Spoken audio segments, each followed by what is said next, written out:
ও জান্নাতি হল আমি আল্লাহর পক্ষ থেকে একটা স্পেশাল পুরস্কার নেওরে। জান্নাতি হলে কইবা মাহবুদ স্পেশাল পুরস্কার কিতা? ও সময় আল্লাহ ডাক দিয়া কইবারে জান্নাতি হল আমি আল্লাহ আমার নিজ কুদরতর কণ্ঠে তোমরা রে আজ কুরআনের তিলাওয়াত শুনাইতা। বুধ ভাইরা নিজে সময় আল্লাহ তিলাওয়াত আরম্ভ করবা। আল্লাহ রাব্বুল আলামিনের সূরা রহমান থেকে তিলাওয়াত আরম্ভ করব। আমরা তো বলি আর রহমান আল্লামাল কুরআন। আল্লাহ যেদিন তিলাওয়াত করবা আল্লাহ আরম্ভ করবা আনার রহমান, আমি হইলাম রহমান।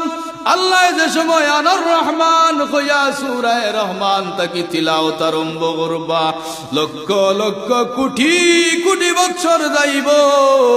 জান্নাতি হল জান্নাতর মাঝে তারা পাগল পারা বেহুশ হইয়া পড়ি যাইবা। এত বছর যাওয়ার পরে যে সময় কুরআন শরীফের তিলাওয়াত আল্লাহ রাব্বুল আলামিনে বন্ধ করবা, জান্নাতি হলে মত করবা মনে হয় ও মাত্র তিলাওয়াত আরম্ভ হইল আর বন্ধ হয়ে গেল।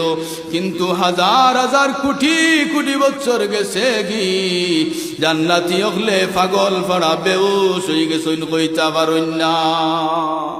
এটা স্পেশাল পুরস্কার হল আল্লাহর পক্ষ থেকে বান্দা বান্দি হলে জান্নাত আল্লাহ রাব্বুল আলামিনের